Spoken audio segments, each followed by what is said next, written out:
forgive me for all the things that I've done.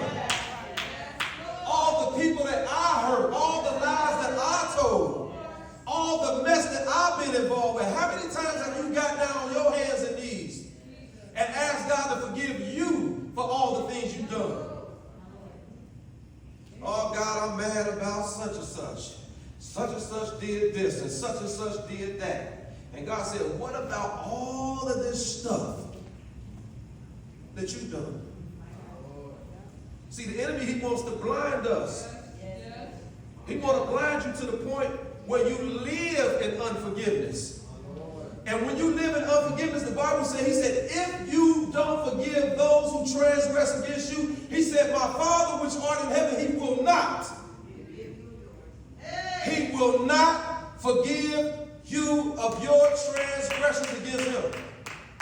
So all that stuff that you've done against the Father, if you want to be forgiven, then you're going to have to ask for forgiveness. When was the last time you got down on your hands and knees? Some of y'all did some stuff 10 years ago. And you covered it up and buried it. And buried it. And you act like it ain't there. And every time somebody says something to you, and every time somebody does something to you, you want to murmur, you want to complain, and as a matter of fact, you want to gossip about everything that everybody else has done to you. But what about this stuff that don't nobody know about? That you got hidden up under this box that's been there for 10 years, for 20 years. So he says that it's time for you to ask for forgiveness, because when I come, I'm coming unexpectedly. I'm coming when you think not that I'm coming. So don't let it find you living in unforgiveness, because you ain't asked for forgiveness for what you've done. See, people who live in unforgiveness, they're constantly finding fault in other people. See, you can see the speck in your brother's eye. When you house unforgiveness, you can see everything that everybody else is doing wrong. But you can't see nothing that you're doing wrong. You can't see one thing. As a matter of fact, you think you purpose. You think you flawless.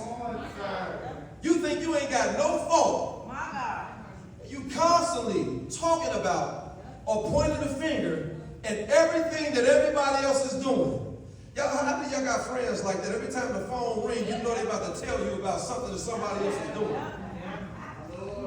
At some point in time, you're going to have to say, friend, when you going to get that when you going to get when you going to get that thing that you walking around in your eye with, you walking around with this thing in your eye that you can't even see, and you pointing out the flaws, the little flaws. The Bible called it speck. So he said the one you talking about got a speck in his eye, but you walking around with a log. Come on, man. You walking around with a whole log. Hey, you ain't just got, Lord help me, Jesus. Can you imagine if God showed some of us in the spirit the log that we walking around in our own eye? Come on, man. Do you know what that day would be like?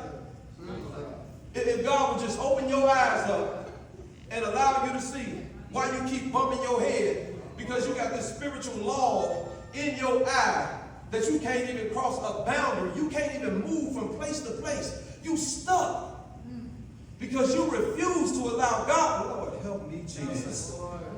You refuse to allow God.